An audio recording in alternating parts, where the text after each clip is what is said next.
Hello दोस्तों, आपका स्वागत है हमारे YouTube चैनल उमाकांत ग्रामर वाला में। आज हम लेकर आ चुके हैं फर्स्ट फ्लाइट का चैप्टर 10। ठीक है ना, सर्वनेट बनास। वैसे आप चैप्टर 10 में इसलिए कह रहा हूँ कि 5 और 6 जो 100 ऐसे चैप्टर थे वो हट गए।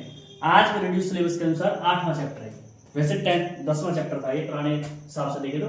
सर्वनेट बनारस यानी गौतम बुद्ध से जुड़ा हुआ ये चैप्टर है। थोड़ा ध्यान से देखिएगा, छोटा सा चैप्टर है, ज्यादा लंबा नहीं है, आसानी से आप समझ सकते हैं। ठीक है ना, तो हम इसको समझाने की कोशिश फिर भी पूरी कोशिश करेंगे।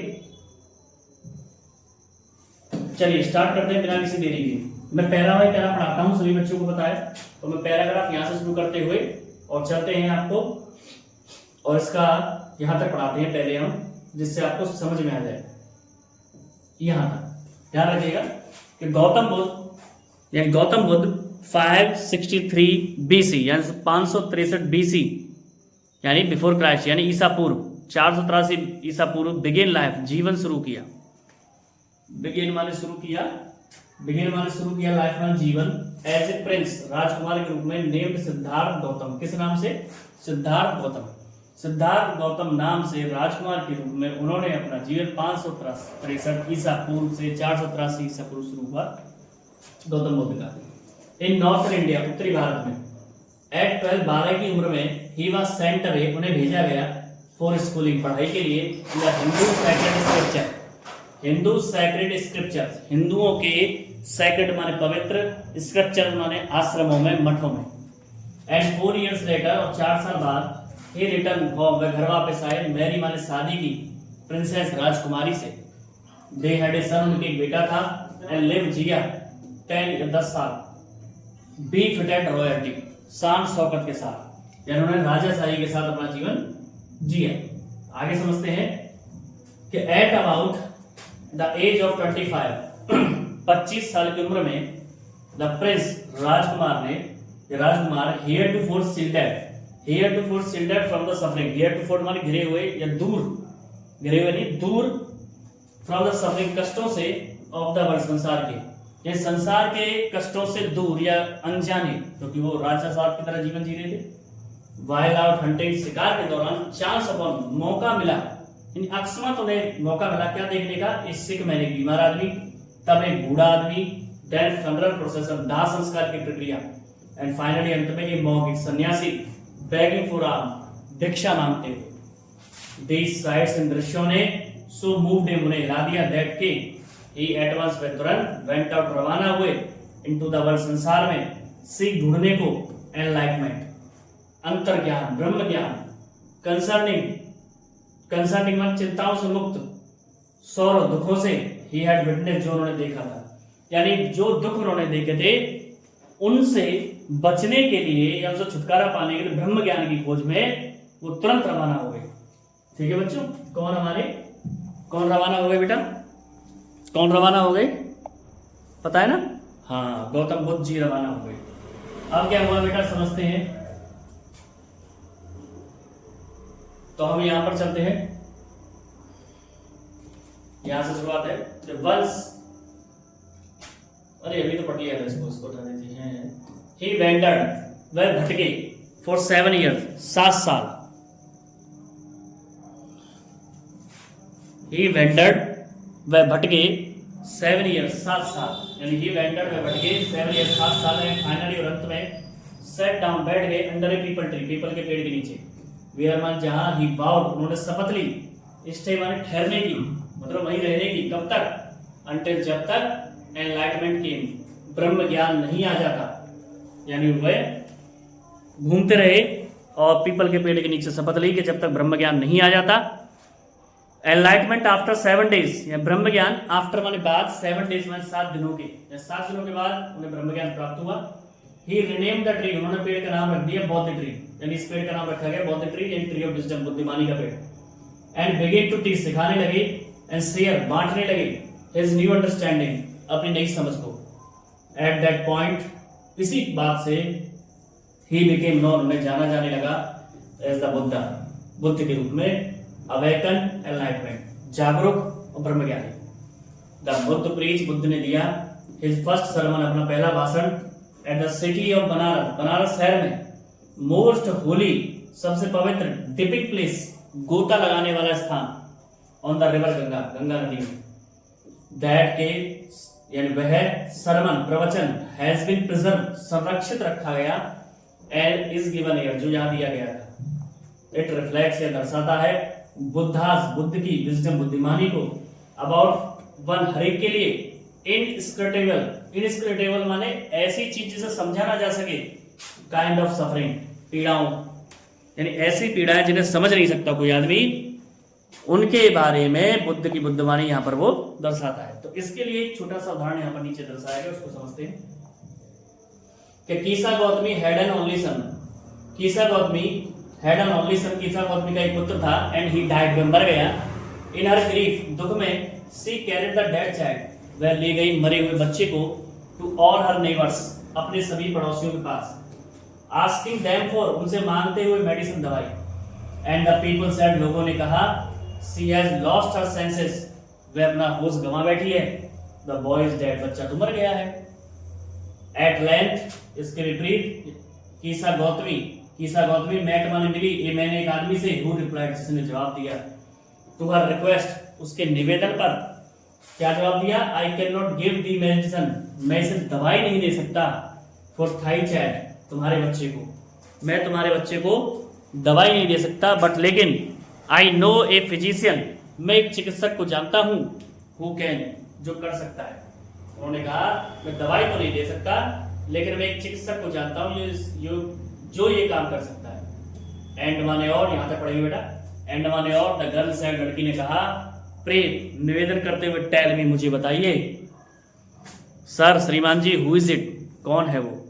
एंड माने और, द मैन रिप्लाइड, आदमी ने जवाब दिया, गो टू शाक्य मुनि के पास जाओ, यानी बुद्ध के पास।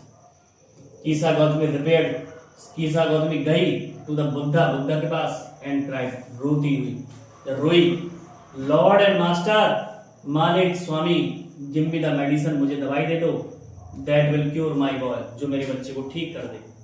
द बुद्ध आंसर, बुद्ध ने उत्तर दिया, आई वांट, मैं चाहता हूं, हैंडफुल ऑफ मस्टर्ड सीड, एक मुट्ठी भर सरसों के बीज।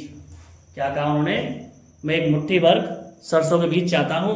एंड माने और, व्हेन मान जब, the girl in her Joy, लड़की ने अपनी खुशी में प्रॉमिस, वादा कर दिया, प्रिक्योर, पूरा करने का, इट माने से, द बुद्ध एडेड, तो बुद्ध ने आगे और कहा, the mustard seed must be, यह सरसों के बीज होने चाहिए, फ्रॉम ए हाउस, उस घर से, वियर मान, जहां no one has lost a child, किसी ने अपना बच्चा नहीं खोया हो, हस्बैंड पति नहीं खोया हो, पेरेंट माता पिता नहीं खोए हो, और फ्रेंड यानी मित्र को नहीं खोया हो। पुअर कीसा गौतमी, पुअर माने बेचारी कीसा गौतमी, नाव माने अब, went from house to house, गई एक घर से दूसरे घर, एंड माने और, पीपल पिटियड हर, लोगों ने उस पर दया दिखाई, एंड सेड, और कहा, हियर इज मस्टर्ड सीड, ये लो मस्टर्ड सीड, टेक इट, ले लो। बट लेकिन व्हेन वन, जब, सी आस्क्ड, वह पूछती थी, डिड ए सन और डॉटर, क्या कोई बेटा बेटी, पिता माता, डाई माने मृत्यु हुई है, इन योर फैमिली, तुम्हारे परिवार में, दे आंसर्ड हर, वे उसे जवाब देते, अलास, अफसोस, लिविंग आर फ्यू, जीने वाले कम हैं, बट डेड आर मेनी, मरने वाले ज्यादा हैं। डू नॉट रिमाइंड अस, हमें मत याद दिलाओ, अवर डीपेस्ट ग्रीफ, हमारे गहरे दुख की।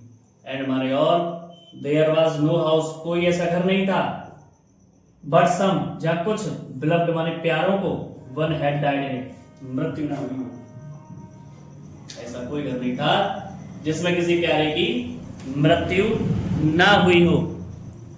अब क्या हुआ बेटा, जब उसको मस्टर्ड सीड नहीं मिले, तो कीसा गौतमी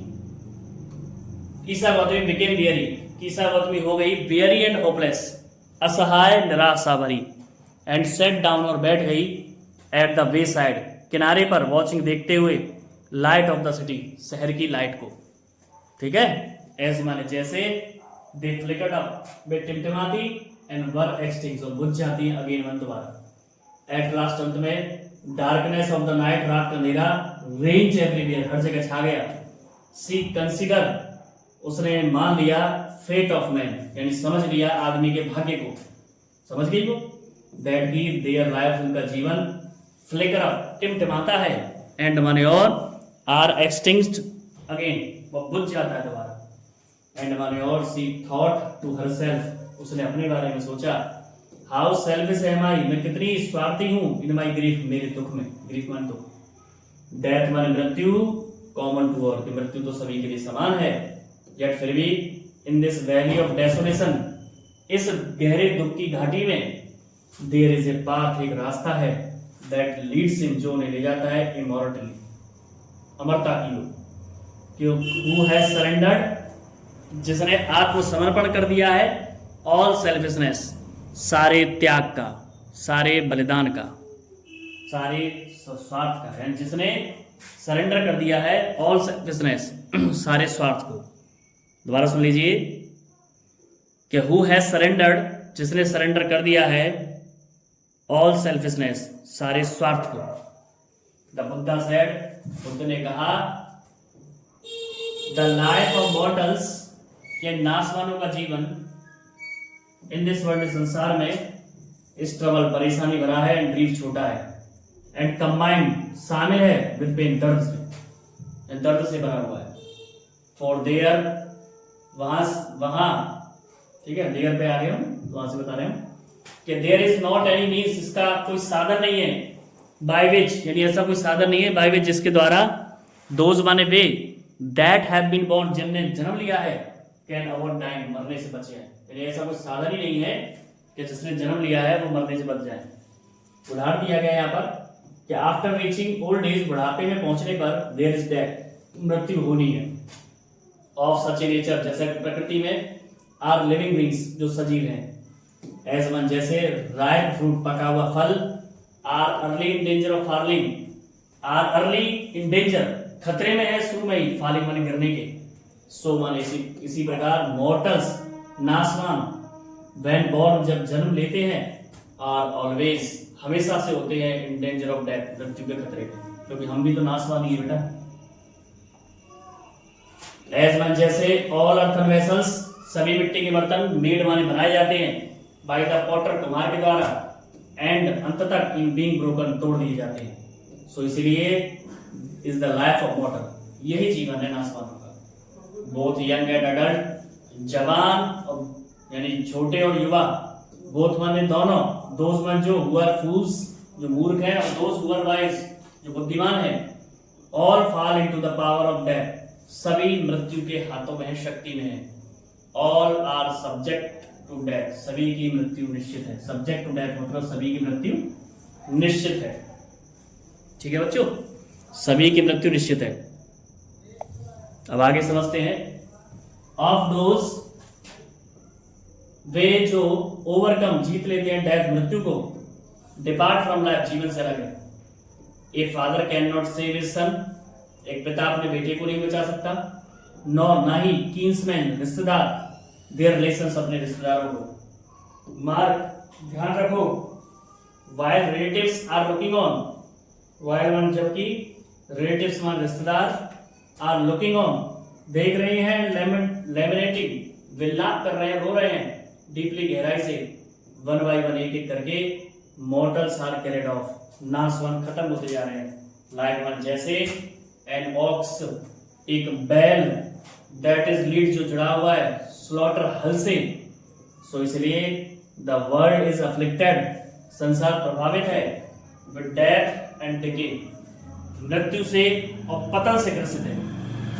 देयरफॉर इसलिए the wise do not grieve wise माने बुद्धिमान डू नॉट ग्रीव गंभीर नहीं होते, नोइंग जान करके the terms of the world संसार के नियम को, बुद्धिमान लोग गंभीर नहीं होते संसार के नियम को जान करके, वो समझते हैं जो हुआ है वो होकर ही रहेगा, not from weeping not from grieving ना तो रोने से ना गंभीर होने से, विल एनीवन कोई भी ऑब्टेन प्राप्त करेगा पीस ऑफ माइंड मन की शांति, रोने से गंभीर होने से कोई मन की शांति प्राप्त नहीं करेगा, ऑन द कॉन्ट्ररी बल्कि इसके विपरीत हिज पेन उसका दर्द विल बी ग्रेटर और बढ़ जाएगा, and his body will suffer और उसका शरीर और पीड़ित हो जाएगा, ठीक है ना। ही विल मेक हिमसेल्फ सिक ही माने वह मेक हिमसेल्फ अपने आप को बना लेगा, सिक माने बीमार, एंड पेल मतलब पीलापन छा जाना, मतलब कमजोर। Yet फिर भी the dead are not saved. Dead are not saved by his lamentation. Dead मान मृत्यु से are not saved, बच नहीं पाएगा। By his lamentation, अपने विलाप करने से, रोने से। ही माने वह, वुमन जो seeks ढूंढता है, पीस माने शांति, जो शांति ढूंढता है, सो ड्रॉ बाहर निकाल देना चाहिए एरो तीरों को, लेमेंटेशन विलाप के, दुख के, एंड कंप्लेंट शिकायत के, एंड ग्रीफ दुखों के। ही माने वह, हु हैज ड्रॉन आउट जिसने बाहर निकाल दिया है एरो तीर को, बाणों को, एंड माने और, हैज बिकम कंपोज अब प्राप्त कर लिया है या मान लिया है, विल ऑब्टेन प्राप्त कर लेगा, पीस ऑफ माइंड मन की शांति। यानी इन चीजों को निकाल दिया है, दुख के तीरों को, इन चीजों को, तो उसने मन की शांति प्राप्त कर लेगा। ही माने वह, हु हैज ओवरकम जिसने जीत लिया है, ऑल सॉरो सारे दुखों को, विल बिकम फ्री वो आजाद हो जाएगा, फ्रॉम सॉरो दुखों से, एंड बी ब्लेस और आशीर्वाद प्राप्त करेगा। तो यहाँ पर ये हमारा चैप्टर तक काफी इंटरेस्टिंग था, बड़े आराम से पढ़ाया मैंने, लाइन टू लाइन हम यहाँ पर पढ़ाते हैं एनसीईआरटी बुक के आधार पर। तो सभी चैनल से जुड़े रहे, लाइक करें, शेयर करें, सब्सक्राइब करें, ज़्यादा से ज़्यादा प्रमोट करें। मिलते हैं आपसे अगले चैप्टर में। Stay healthy, stay fit. जय श्री श्याम।